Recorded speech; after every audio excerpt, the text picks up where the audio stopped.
Hi, everybody, and welcome to Friday Night Flock Talk. I'm Robin Sullivan of the Leather Elves. I'm glad you're here. We are not live tonight because, as much as my guests like talking about parrots, I couldn't convince them to stay up till midnight to do it. So they're doing all kinds of really great stuff, and so we don't want them staying up too late and not being able to do what they need to do. So we're going to go through the usual reminders, the usual introduction for anybody that's new or first time listening to Friday Night Flock Talk. You can like the Leather Elves on Facebook. That way you get notifications when we go live. You can check the Leather Elves Facebook page and catch, sometimes we'll do surprise pop-up sales or pop-up events. That'll be on there and you'll find out about it if you like us. Follow us on Instagram and subscribe to our YouTube channel. So those are all the different ways you can see what's going on. We've got some really exciting projects that we're working on. We're going to start announcing probably this week, if we haven't started already, but we're going to get that out there. And it is my pleasure. So we're going to just get started because I'm boring. So Say I that. I want to introduce you to my guests. Sophie Barnett. Sophie is on Instagram as Bird Nerd Sophie, and you gotta love a bird nerd. And David Trebus. David is the parrot teacher on Instagram. So hi guys, how are you? Yeah, we're really good. Thanks for having us on Yeah, today. thanks for having us on. Well, you're welcome. It's a lot of fun to get a different perspective from, someplace not in the States because I think we get stuck in the whole, well, this is the way we do it. And there are things that you guys are doing that are very cool. And I think we can learn from each other. So thank you for being on. So tell us about what you guys do, how you got into things and what you guys do. Do you want to take it away? Do you want to do it individually? And Yeah, you go so, first, by all means. okay, so for me, birds have been a lifelong passion. I didn't really start dealing with birds professionally until about 4 or 5 years ago. Up until that, I was a teacher and then a lecturer in a different sort of a subject, but I sort of loved teaching. And I'd always kept birds, always loved them. I did have some experience with birds in a professional setting where I did some working in a walkthrough with conures and other stuff in the past, hence why we got so many conures now, probably.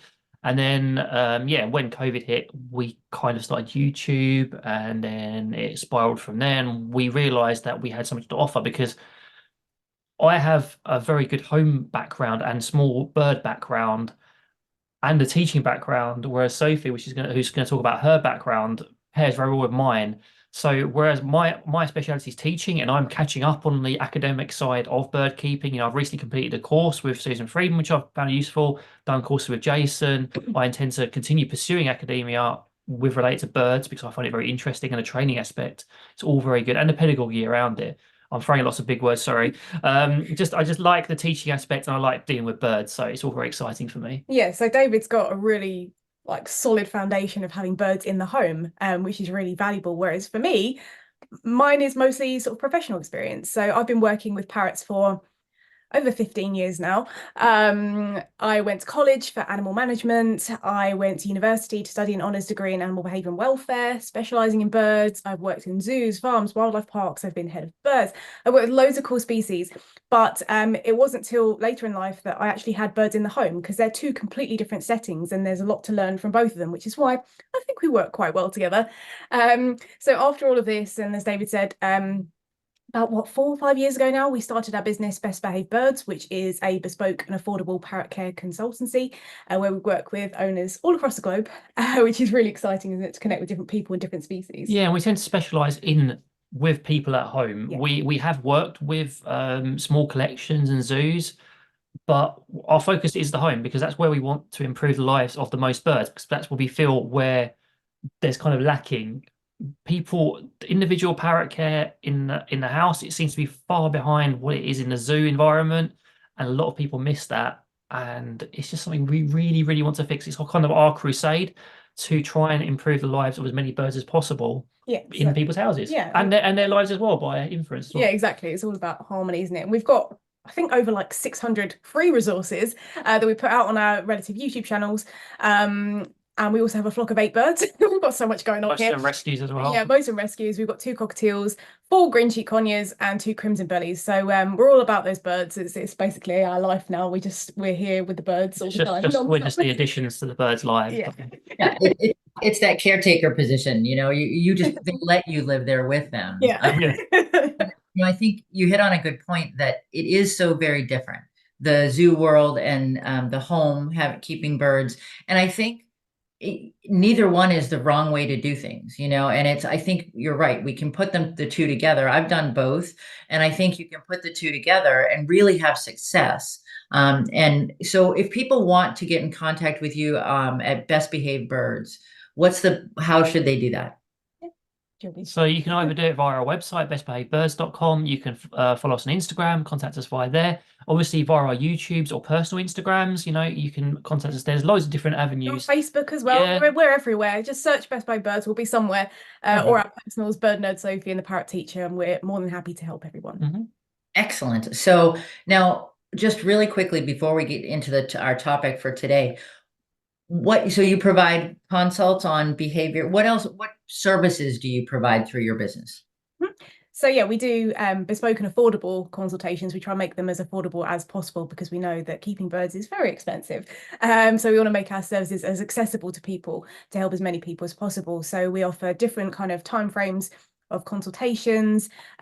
We also have courses, don't we? Yeah, we offer courses. We're trying to add and record as many as possible. We have many more planned. It's just a matter of timing at the moment because obviously YouTube's a big commitment. And while we want to produce paid content and help people there where we can actually survive, we want to produce as many free resources as well as possible. And we also have Patreon as well, which we need to provide lots of resources for. And we, on top of the sort of courses and the free resources and the consults, we're sort of thinking of trying to offer sort of mini training programs in the future where we'll talk people through, sorry, the right English there, through the start of training all the way through to more advanced techniques and just help them through the whole training process, because a lot of people offer this sort of thing, but it tends to be very technical and not very accessible. And we kind of trying to make much stuff as accessible as possible. Yeah. And add more freebies on the website as well, because we love a freebie.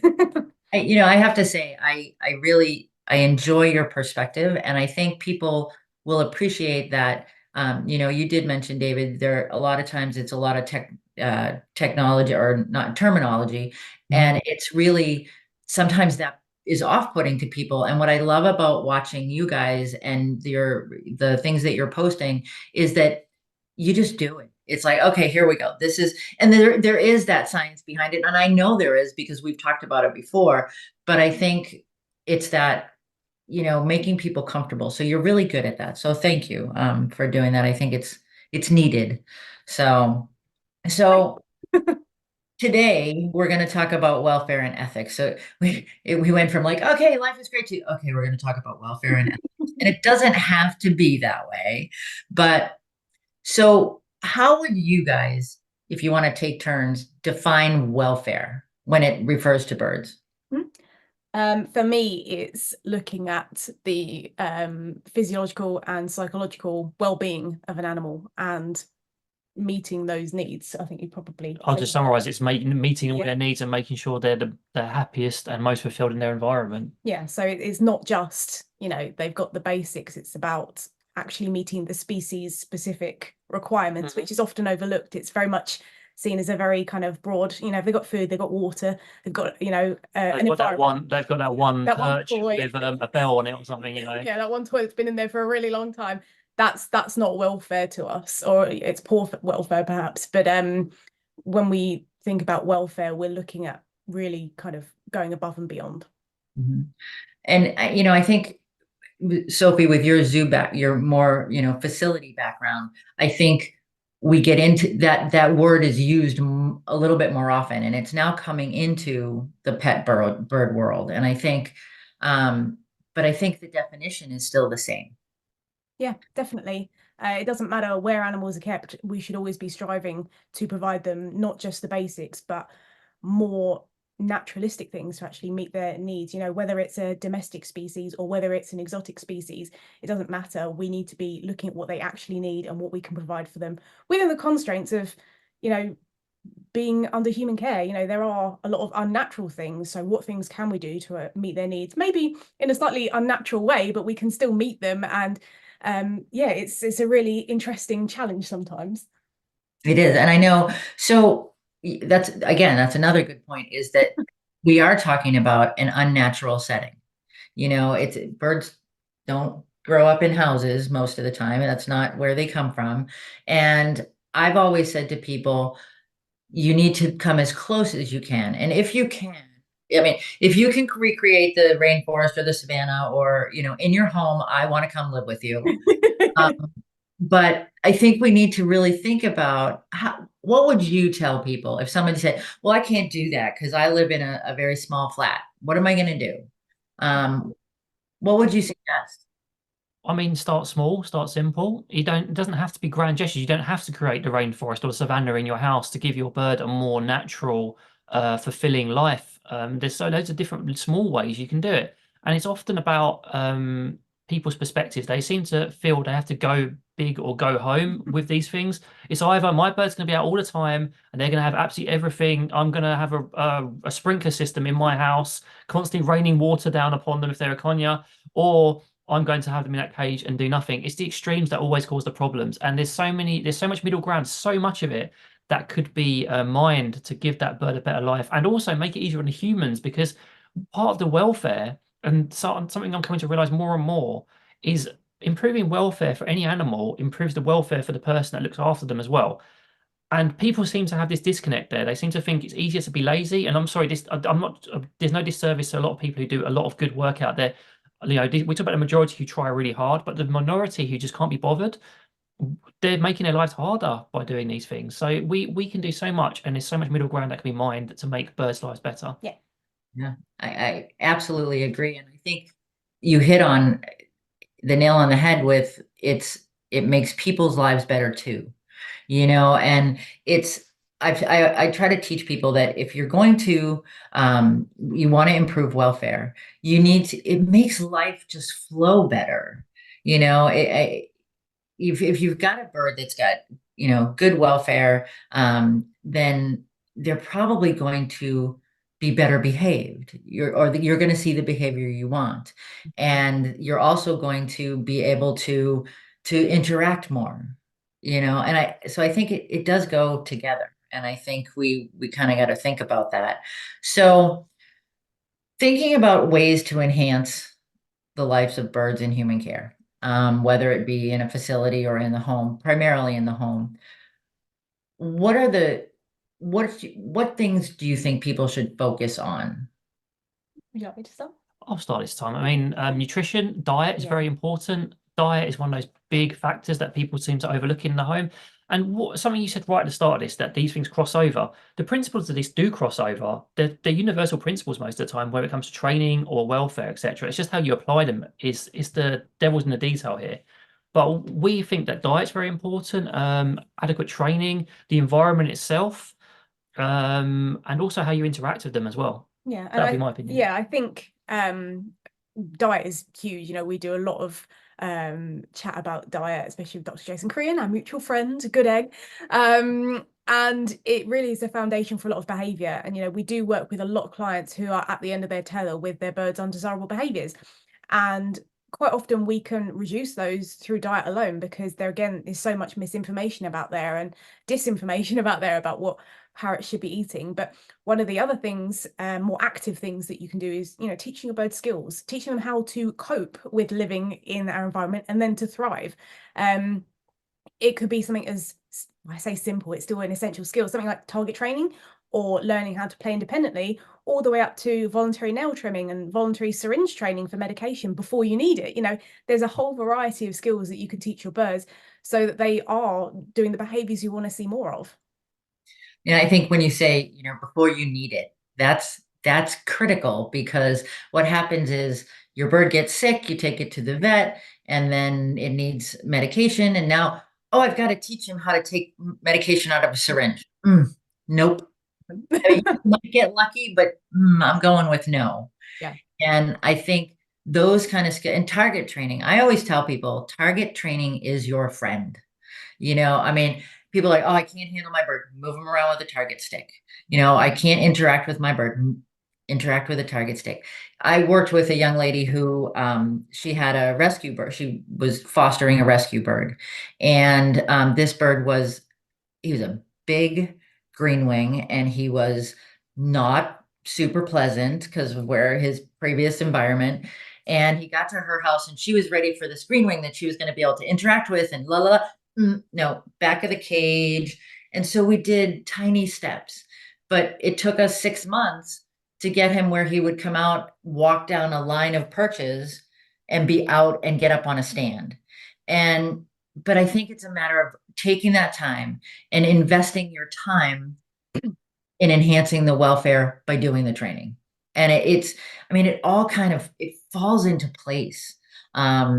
What about, David, I know we talked about, before about choice and, in the environment, goal-based enrichment, working with choices. How do you feel about that as it impacts welfare?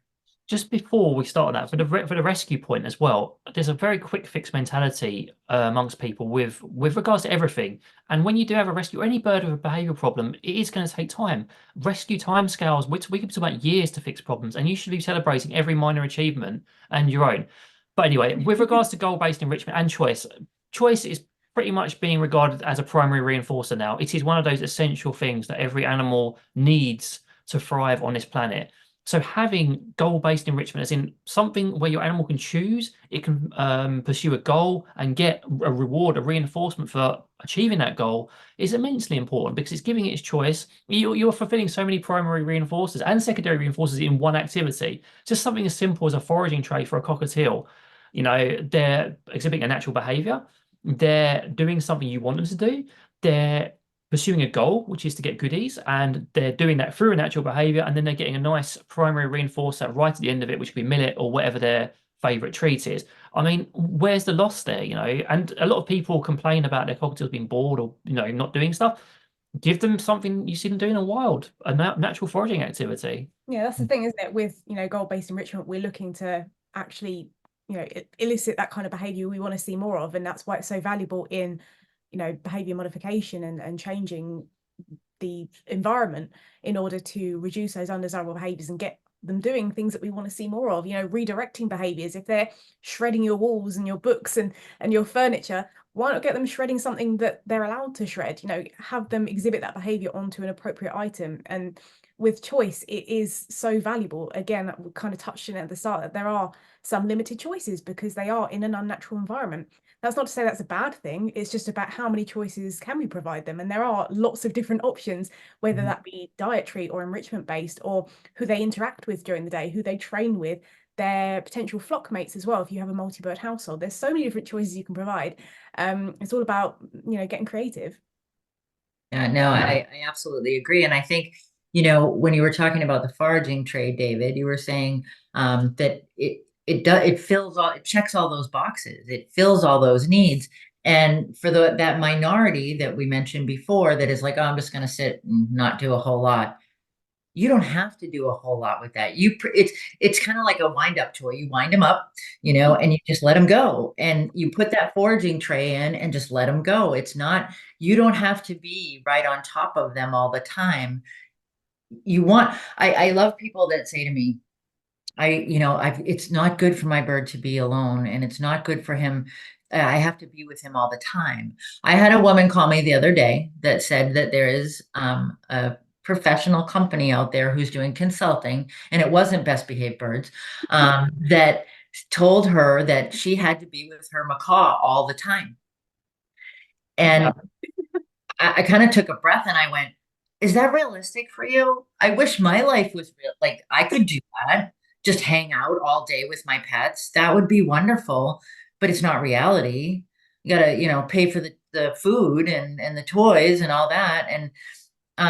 But I think what I look for is an animal that can keep itself amused, that can keep itself busy.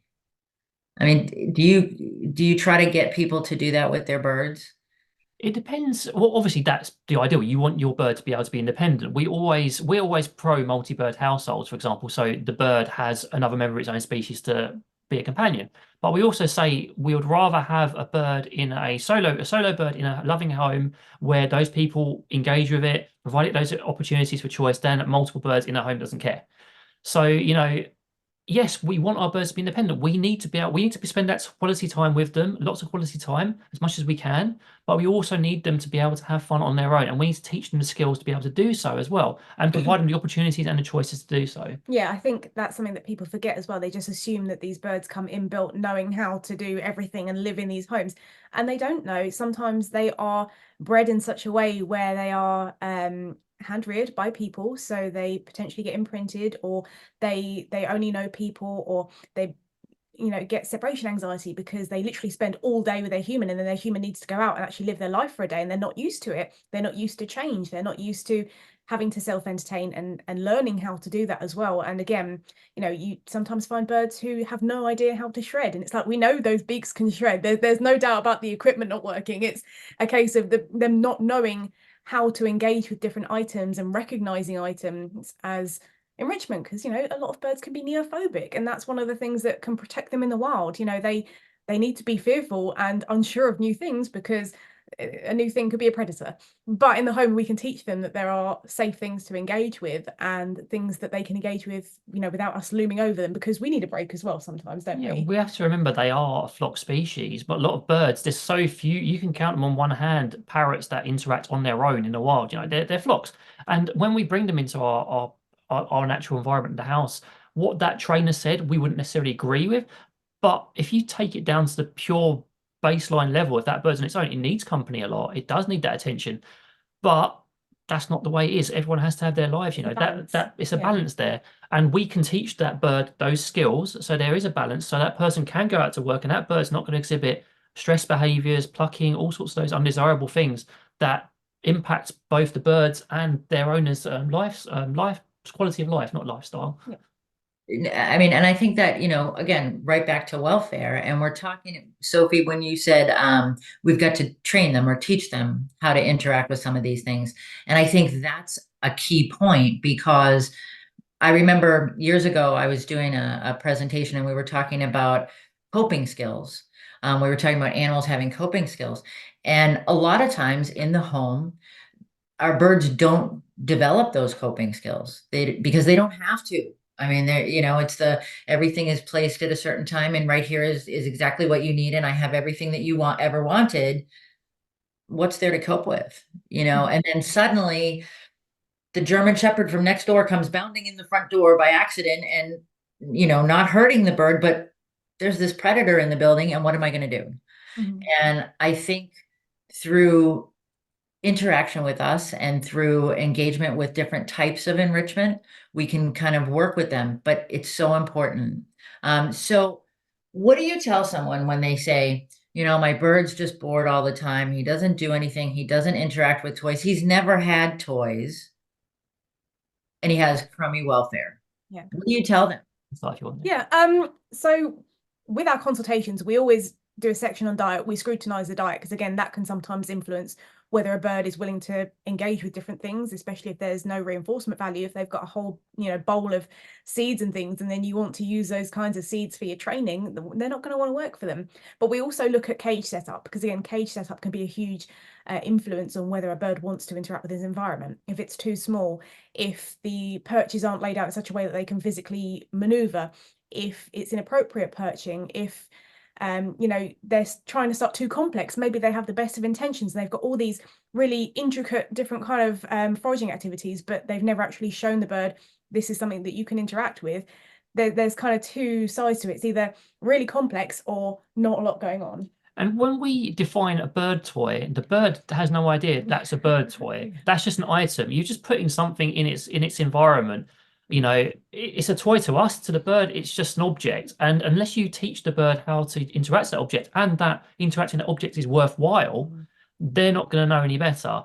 And one of the other sort of analogies we like to use, we try not to anthropomorphize very much, but we really like this one. It's just seeing the cage as a bedroom and the room or the house as their environment. So, that cage is a bedroom because it needs to be well furnished, loads of good stuff in there, lots of fun things, opportunities for enrichment, opportunities for choice, as many as we can provide in there. And then this, if you can replicate it in the environment as well, it just helps to set the person, including ourselves, in the right mindset to think of these things. Like sorry to go on a bit, but if I get introduced to if I introduce a child to a PlayStation 5 they've never encountered before, they're not going to know what to do. They may try it a little bit, but it may be intimidating, it may be scary. If I show them what to do with that console, they're going to, oh, okay, and they get into it. It's fun. Similarly, if I show one of my Conyers that one of your toys, for example, the burger, I've hidden some treats in there.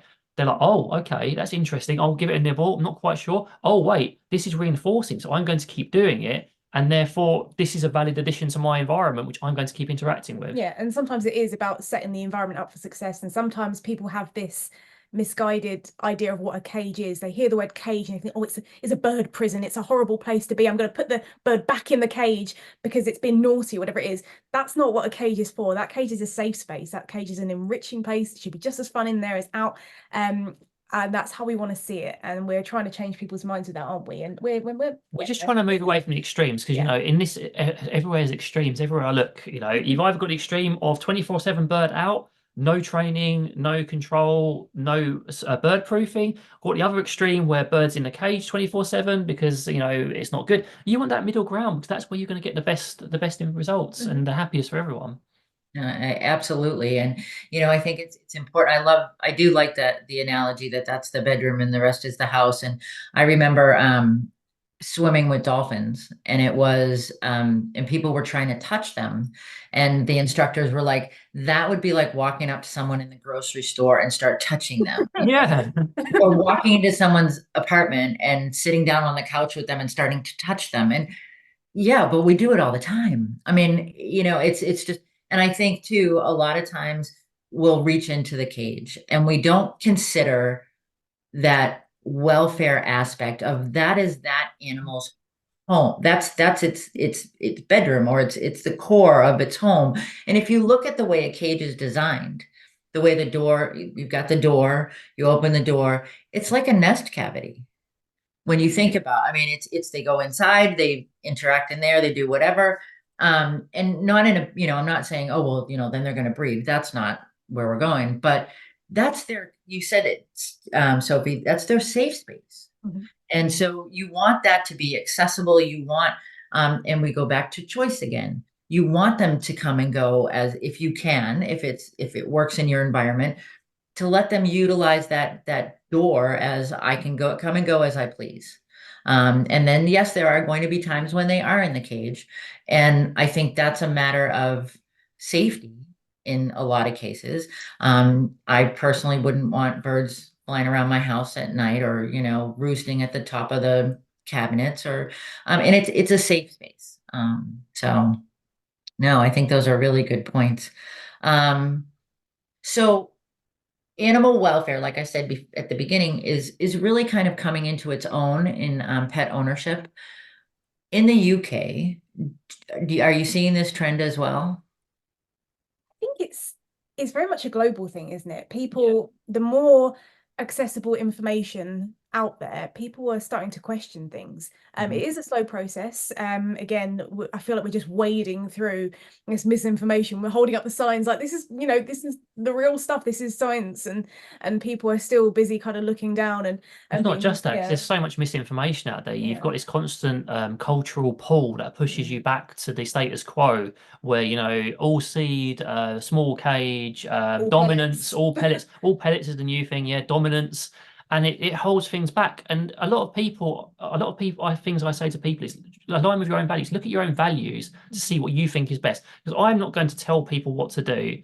Like when I was teaching kids with additional needs, my approach wasn't, if I started pointing my finger at them and shouting, that wasn't going to work. So I had to, let them make their own decision and just teach them material. Same with lecturing, when you've got people who are, sorry, I'm digressing a bit. People who are more open-minded, I wanted them to make their own minds up. And that's what I want our audiences to make up mind, because we're not going to tell them what to do, because they'll react violently. They will just be like, no, you're wrong. So we try to educate, and that's how I think this change is going to happen. And as Sophie said, it is happening. You see it in the zoo world much more in a much stronger manner. At home, it is starting to change because information is so much more widely accessible, and these messages are aligning with people's values. Taking me full circle. A lot of people are thinking, well, hang on, this doesn't seem right. Why do I need to punish my bird? Why do I need to put them back in that cage? I could train them. I can give them things and they'll do their own thing rather than having to shout at them. My bird isn't attacking me when it's on my head. It's just sitting there. Doesn't mean it's trying to dominate me. It's sitting there because it's high up. People are starting to question the status quo, and that's where it's starting to slowly build a bit of momentum in the home. And I think that people are also understanding that no one has all the answers and that people are always learning. We are always learning. It doesn't matter, how much experience we've got in whichever field, we're always learning. And if anybody says that they've got all the answers, and especially if it's all behind a paywall, I would be waving my red flag and saying that's a bit shifty, because it's tricky. There's so many people who've got opinions, and opinions can be valid, but generally speaking, we want to be looking at a bit of a consensus here. And if the mood is shifting where people are saying, okay, maybe 80% pellet diets aren't right for birds, maybe we shouldn't be feeding them a really high processed diet, maybe we should be looking at the kinds of things that they're eating in the wild, and how can we accommodate that in our homes. And there's people are starting to really speak up and be like, is this the kind of thing I want to continue doing? Is this right? Is this what the science says? Is this what other people are doing? And it's creating a bit of a dialogue, isn't it? Yeah, because what Sophie said about science and consensus is really important, because consensus is the basis of science. When you have replications, when you have people agreeing on the same thing, that is science, not an isolated study that's saying my budgie flapped its wing once, therefore it's hormonal, or my macaw has a slightly longer beak, therefore it's more likely to bite me. That's not science, that's anecdotal. Consensus is where it's at. And then people are building their own consensus now. They're starting to think, well, the science that we're being presented as science, which is, people love to throw that word around. True science is amazing. Popular science, not so much. People are starting to make their own minds. People are starting to work it all out through their own consensus. As good old Jason, we always come back to him. He says that keeping birds is a scientific experiment that never ends, and it's true. And we're always trying different things and seeing what's working, because when we get stuck in one box and we say this is the way it's always been done, so that's how we're going to be done that way, it's awful. That is a massive red flag. We've always done it this way is just horrendous. And I think too, when you talk about consensus is what we're looking, what people thrive on consensus, let's be honest. And so I think asking those questions and will lead back to positive welfare, because if one person says, oh, hey, that just doesn't feel okay, or ask the why question. And I think that's what we as people in the industry, that's what we need to try to get, the people who are listening to think about, is it, if one person, on a Friday night flock talk, one of you, my folks who are out there listening, thinks, oh, I wonder if maybe I could change that, or how could I change that? And I think that's because people have to think for themselves. You're absolutely right when you say, oh, no, you tell someone how to do it, and suddenly it's, oh, no, I'm not doing it that way. And I think if you look at the whole picture and then you have people draw their own conclusions, they'll come around to right where you started with them. But it's a process. And I think, like you say, we're always learning. And so my advice to people is really be open to observing, be open to looking at things and going, that might, I could change that a little bit. But I think, people have to be open to that approach. So, so the other half of our discussion is ethics. And this is kind of a tough topic. And I wrote down a note. The National Institute of Health states that, and I'm going to read it. When considering the ethical issues of keeping pet birds, 3 principles of ethics can be considered.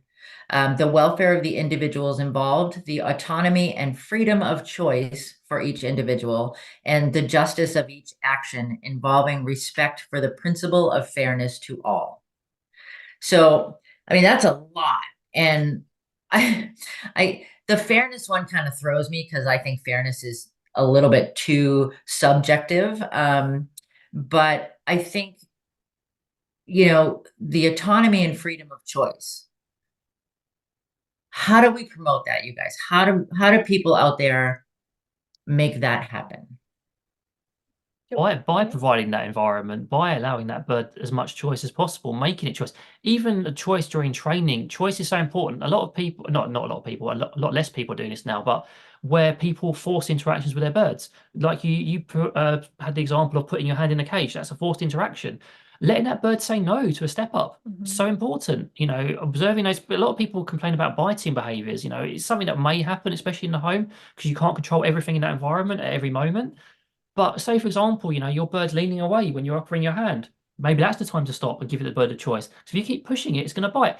Promoting choice wherever you can is so important, and allowing that bird a choice, and just all that freedom as possible. And in training as well, allowing them to fail. If they give a less than desirable response when you're training a new behavior, okay, that wasn't quite right. We're going to take a second and we're going to try again.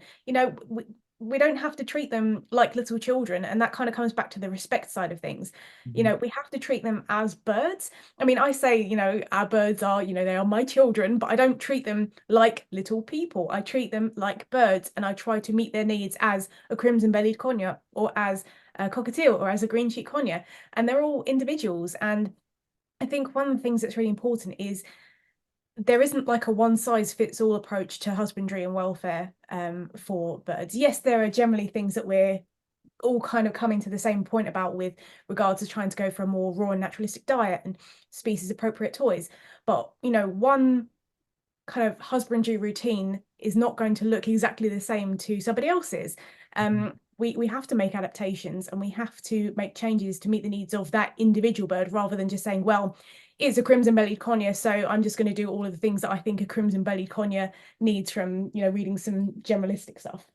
I mean, just even that example you gave about letting the bird fail, which is something we feel is quite important, because it is part of natural life. It is part of what they'd experience in the wild, failure. And I would argue that's quite an ethical way of doing things. Some people would argue that that's bad, that's basically a form of almost punishment. And we can probably talk about that a little bit later: punishment, negative reinforcement. And I've got a lot to say on those topics. Obviously, as an ethical trainer, I don't really approve of punishment as a training technique. It's not really necessary, but a negative reinforcement is often lumped in with it, which is a problem. And what Sophie just described would basically be maybe a form of that. So there's so much debate on it. It's such a massive topic. And again, let yourself, if you're listening to this, be guided by your own values and what you think is best, because we can't tell you that, and you can decide for yourself with that. But again, there are certain principles that underpin this, and certain ways of doing things that are starting to, by consensus, be proven as good. Yeah, and also with that, just checking out multiple resources. We, as much as we would love everybody to just watch our YouTube channels and all that kind of stuff, the views would be lovely. We say, don't just take our word for it. Question us, ask us why we do things, why this is our belief and our value. Check out even what we would consider poor resources, shall we say, and question those and think, okay, I've seen something that I don't agree with. That's still valuable information, because we know now how not to do something, or how not to approach a situation.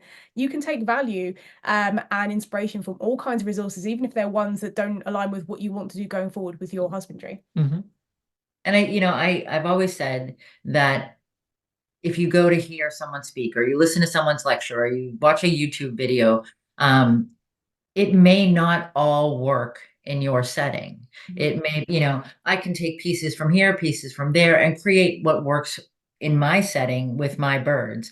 And I think, as far as you mentioned, species specific, yes, species specific is important. That's like the starting point. Okay. So you amass your information, you use your resources, you figure out what species specific. And then for me, you go through species, the history, that bird's individual history, the bird's current situation, because you can make excuses all day long. Well, he came from a horrible setting, so he doesn't like toys. Or he came from a horrible setting, he'll only eat, seed. The only thing he'll eat is a bowl of sunflower seeds. Well, yeah, he's going to eat a bowl of sunflower seeds, but let's try to work on that. Let's try to make it a more appropriate diet. And so you kind of build or shrink, actually. You come from the general, and then, go to a point where that individual, and my favorite reference for that is, or my favorite analogy for that is, we're all humans. But I guarantee you that the three of us have different preferences. And so when you're looking at how you're going to ethically manage an animal in your home or in a facility, you need to look at those individual preferences. I mean, do you find that with your, like, you have more than one crimson belly, right? Yeah. Do you want to talk about the crimsons, and I'll talk about one of our other birds I mean, after? one of the problems with that viewpoint, I completely agree, by the way, is that people don't always necessarily see animals in the same way as they see people. So it's sometimes a little bit of anthropomorphism helps to drive that home. Just because it's an animal doesn't mean it doesn't have its own individual preferences and like that. We are animals, and people need to understand that we are animals, they are animals. We all come from the basic same template, which is slightly a bit more advanced. And Some, it's really important to Yeah. remember that. So do you want to talk about the crimsons? Yeah, talk about the Crimson. So our Crimson Bellies couldn't be any more different, honestly. Kipling does come from a very, very difficult background, like exceptionally difficult. He was mistreated horrendously in his past, and he went to a home that was slightly better, who tried, but didn't really necessarily have all the skills necessary. And he came to us because we thought we'd be the best place for him with his partner Louis, who has one leg. I'll talk about him in a Yeah. bit. So briefly, just to briefly talk about Kipling. Kipling's very challenging, but that doesn't mean we don't work on things. You know, for example, me and Kipling had a massive break in trust recently because we had to basically trim his nails because it was becoming an issue for him, and that caused a break in trust in me. That means he can sometimes be aggressive towards me, but I don't just check out from that. I keep working with it. I do what I can. You know, I see what little elements I can, like training through the bars if necessary, sitting still for a little while, seeing how he interacts, calm interactions. And then by contrast, Charlie, who comes from a completely different background, he's also a Crimson Belly, motivated for training, doesn't really bite, kisses everything, does have his moments. There are some, just like with Yeah. humans, there are some common traits between them. But we do have to treat them as individuals. I could have basically just had Kipling and assumed, right, every Crimson Belly is going to be like this. He's going to hate humans, hate men. He's going to destroy everyone. He's not going to want to play. He's not going to want to eat this, blah, blah, blah. And applied the same logic to Charlie. And if I'd done that, I'd have done him a massive disservice and our relationship would never have gone anywhere, basically. Yeah, and another really good example. So we've got 4 green cheek conures, one of which Louis is Kipling's partner, his boyfriend, and he has one leg. We don't know whether he was born that way. We don't know whether he had some trauma as a chick or whatever it may be. He has one leg. He is living his best life. He is such a happy little boy. However, when you compare him to other green cheeks, yes, there will be certain things that they can accommodate and enjoy and things. We also have to take into account that he has a physical disability. Doesn't hold him back, but we have to make modifications in their cage. So more platform perches, more seagrass mats that he can cling on to. You know, there's lots of different things that we make adjustments for, like a substrate base and sisal boings and all these kind of things, because that's what he needs as an individual. Whereas, yes, our others have platform perches and that kind of thing. However, they don't need as many or in different positions or other things, like Louis needs to lie down sometimes, so he's got a nice big perch. So yeah, it's all about looking at the individual and what they need specifically. When people get intimidated by it as well, people think, oh my goodness, I've got to research things and I've got to research my bird's natural history. It's not that intimidating. I know it can sound intimidating because obviously, you know, if you've just got a bird and suddenly people are telling you, right, research this, this and that, it's not that bad. You can literally go on that Wikipedia site for a cockatiel and get a rough idea of what they'll do on their ground feeders. Cool. Maybe a foraging tray will be suitable. I can check that out on YouTube. Then you can slowly narrow it down. And the way you narrow it down, the easiest way is doing that initial bit of research on the general species and their natural history and just general some stuff. And then just observing your bird. Watch your bird. Watch what it prefers. Watch what it likes. And it's not that intimidating once you break it down. Just watching your bird, seeing how they interact with various stimuli and their environment, and then you basically get to know them. It's like getting to know a person. If I just met Sophie, I wouldn't know she likes various types of emo music.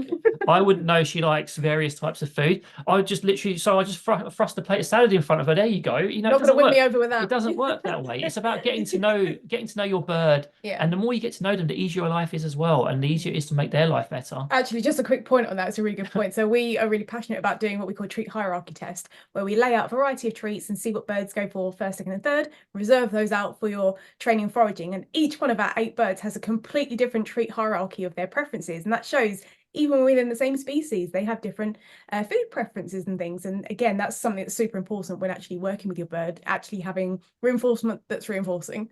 Yeah, absolutely. And you know, and to go back to the ethics of it, we want, you know, we bring these animals into our homes, into our lives, because we want companionship. We want, you know, to do better by some of them. Some people, you know, they want to save them from bad situations.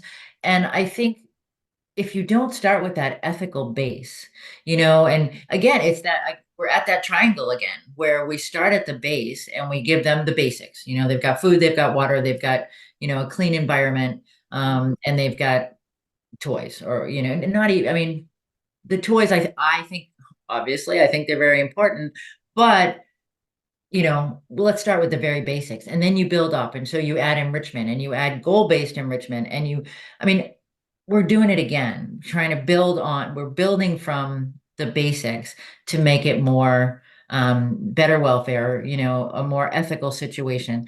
Because there are people out there who would tell us that keeping birds at all is not ethical. Mm.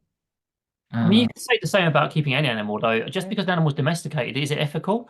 Is it ethical to keep a dog in a confined environment or a crate? A horse in a A stable. horse in a stable? It's a matter of degree, and it's a matter of your own individual ethical values. I mean, I think in the ideal world, we wouldn't keep any animals, honestly. We wouldn't.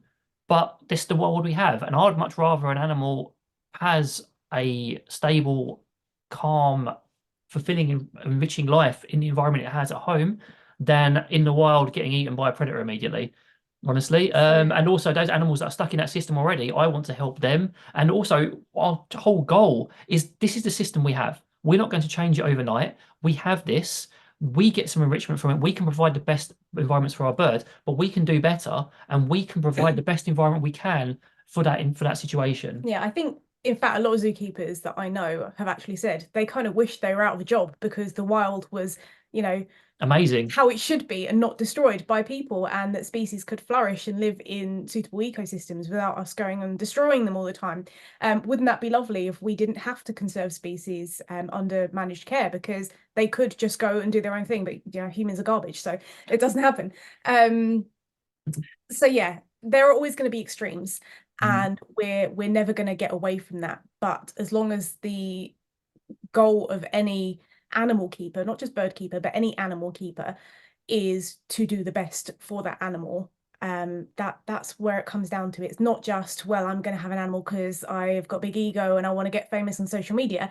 It's I want to have an animal in my environment that I can provide the best possible environment for, so I can see them flourish. I can see them, we get so much joy just watching our cockatiels forage. We could just sit there all day. We don't need TV, don't need our Xbox. We just need to watch our cockatiels forage, and it just, it brings us so much joy to see them doing what they're supposed to do. The human equation is often the most complex bit of it. Going back to that example of birds who are out 24/7, and I used to see it on Facebook groups where we used to try and advise people, where they would literally have competitions whose bird's out the most. But is that bird having an enriching life? Is that bird's quality of life any good if they have no enrichment? Yes, they're out in that environment. And so let me exclude aviaries, bird rooms, which are properly equipped here. So anyone who's watching who's got any of that, this is not aimed at you. I'm talking about the owner who lets their bird out and there's literally no enrichment. They're just there, just existing in that environment with nothing to do.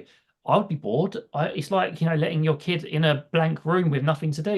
It's not ethical. And that's where you get the gray area. It's not ethical. Just because you think it is doesn't necessarily mean it is. And I think a lot of times ethics and welfare get cloudy because, like you say, people do well, it's I'm letting them be free. This is the best life you could possibly have. Or God forbid, the ones that do I let my bird go because he would be better off in the wild. No, that's not the case. And I mean, I'm sure you've heard that. I have heard that. I mean, people, well, this lady let her bird go because it needed to be out, where it could be free and fly. And no, I mean, that bird's probably not around, or probably wasn't around half an hour after it got out. Have the skills. It wasn't brought up in that environment. It's not being trained by other birds in that environment. It may have some innate skills, but that's it. And I often, when people say that, it tends to be an abrogation of responsibility. It's they slap a label on that bird, like, right, my bird's wild, my bird's difficult, it needs to go back to the wild, because they can't bother to deal with it anymore, so off it goes. And then that responsibility's gone, and they feel ethically I'm sorry if I'm being a bit tacky here. They feel ethically and morally solved, basically. All responsibility is gone, birds out, they don't have to worry about it. And because they don't see the consequences of their actions, they're like, yep, no worries. That's the also thing, is people think that the wild is this glorious place where it's Disney and, they're all singing and dancing and frolicking in the fields. And it's not. that the wild is harsh, the wild is cold or hot, or, you know, we've got a storm going on outside right now. It's not going to be very pleasant for the birds who naturally live there, but they are adapted to cope with that. There's parasites, there's, you know, literal fights for survival. They don't know where the food sources or water sources are going to be. They don't know where shelter is going to be. It's not that simple. And, you know, just letting your bird free because you think that's being kind to them, it's quite the opposite. In fact, it's more abusive than trying to meet their needs in managed care. And that's where in managed care we try to step up and do the best we can, because in managed care they do have a stable source of heat, of housing, of food, of water. And I'm not going to argue that that's better or worse than the wild, because I think that would be a very arrogant statement of me to make. But in that environment that we have here, like in the wild, you know, they can make the best environment they can there. We have the power in our houses, in our collections, in our zoos, to make the birds' life as good as we possibly can. And that is a really valuable thing. We can give them a choice, even though it's limited, but we can have all those essential resources at the bottom of that pyramid, all arranged so that bird has all of that, and we can do better than that, and we can make it better. And that's quite a good way of seeing it, because then it empowers us, and it also allows us to empower our birds to make those choices and have a fun, enriching life. Mm-hmm. And I think, you know, so all the things that Sophie just mentioned, all those, you know, the things that are hard about being out in the wild, those are, but they're still having to make those decisions. So even though our birds are, you know, several generations, hopefully, away from wild caught birds, and I say hopefully, but they're still hardwired for a lot of that. Okay. So now we've taken those needs or those demands away. And we are responsible, in my opinion, for filling in those demands, you know, the amount of choices, you know, do I roost, or where do I roost? Who do I roost with? Where do I feed? Where do I forage? You know, do I breed? Who am I going to breed with? Am I going to live through the day? I mean, there are all these questions that come up moment by moment for a wild parrot or a parrot that is in the wild. And we need to fill that in, all those cognitive challenges, all those physical challenges. And by offering the kind of environment that you guys are proponents of, that's, I think, how we fill that in, and we make it, you know, our birds have that enriched life, that fulfilled, for lack of a better term. And I, you know, I think when you talk about, so, all right, if you were to give someone a blueprint, and I didn't tell you guys I was going to ask you this, if you were to give someone a blueprint for ethical bird keeping, what would you tell them?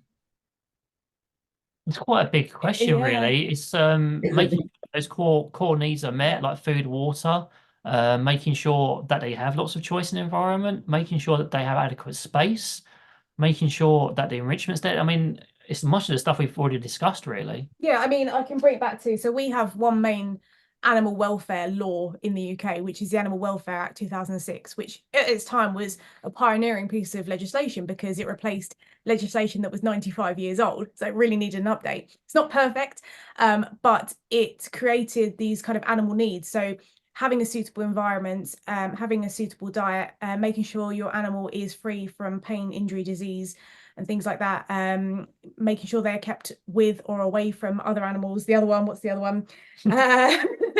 The most important, exhibiting natural behaviours.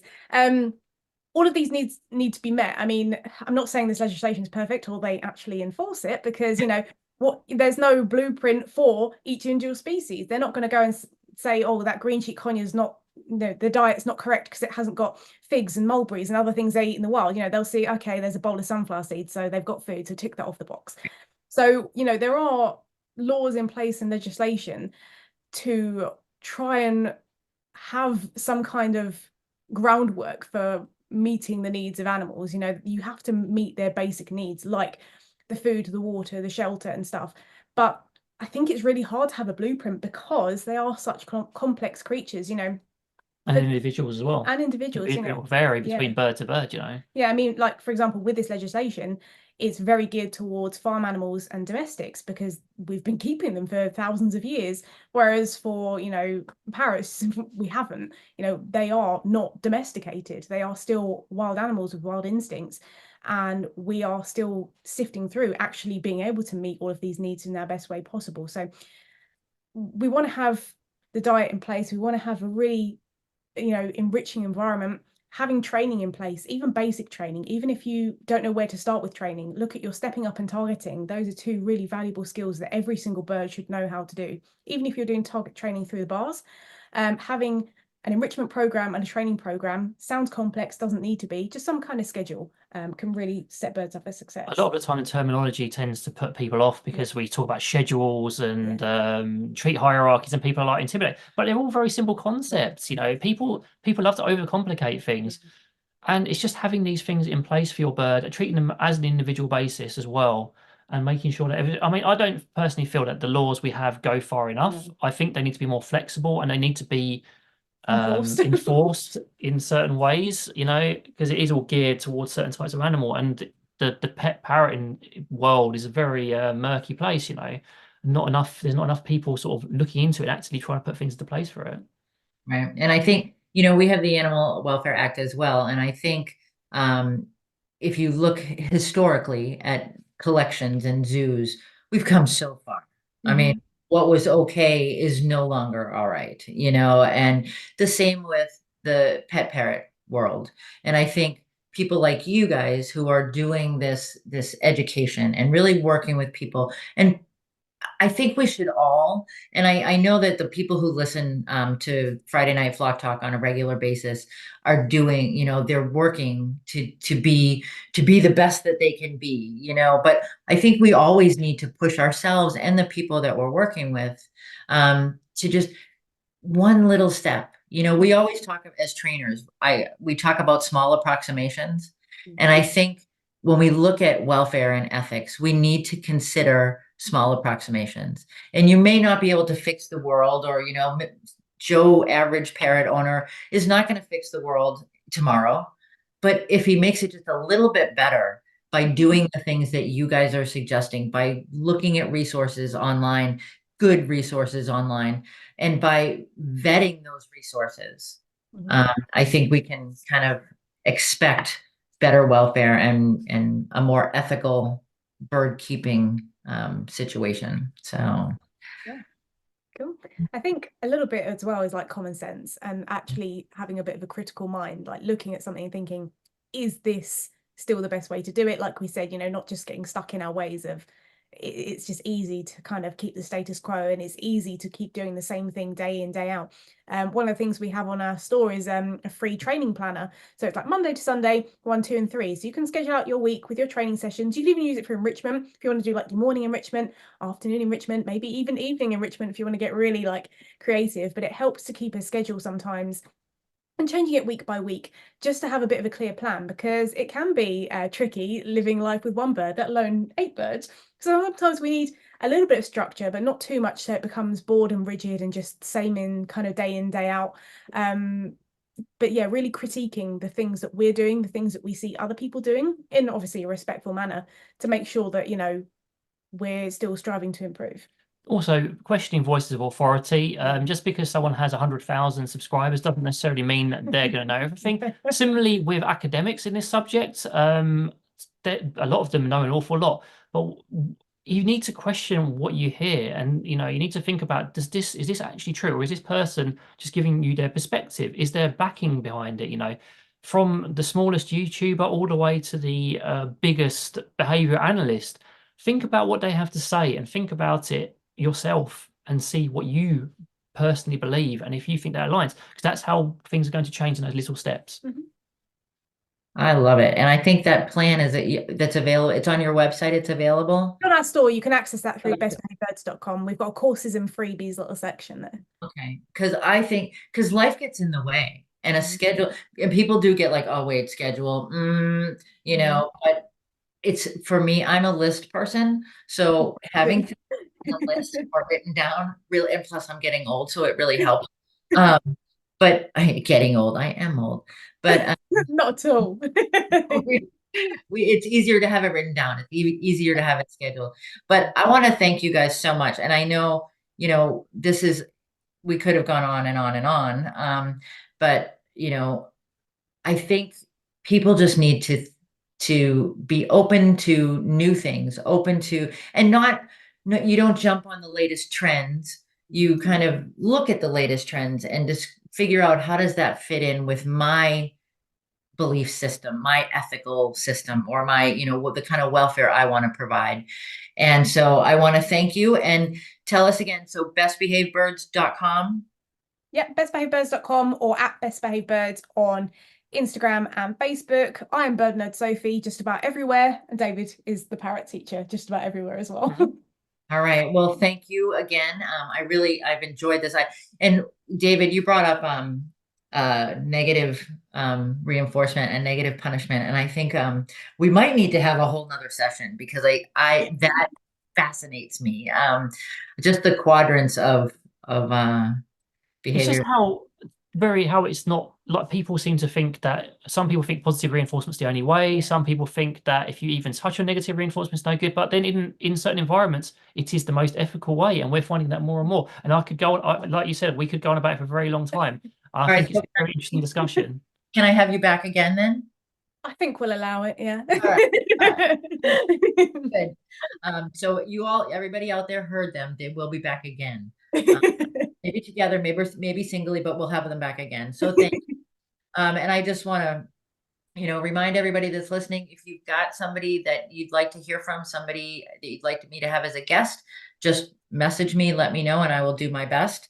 And next week we will be discussing planting your aviary and planting for your parrots with Dr. Jason Crean. So everybody take care and have a wonderful, wonderful week. See you later.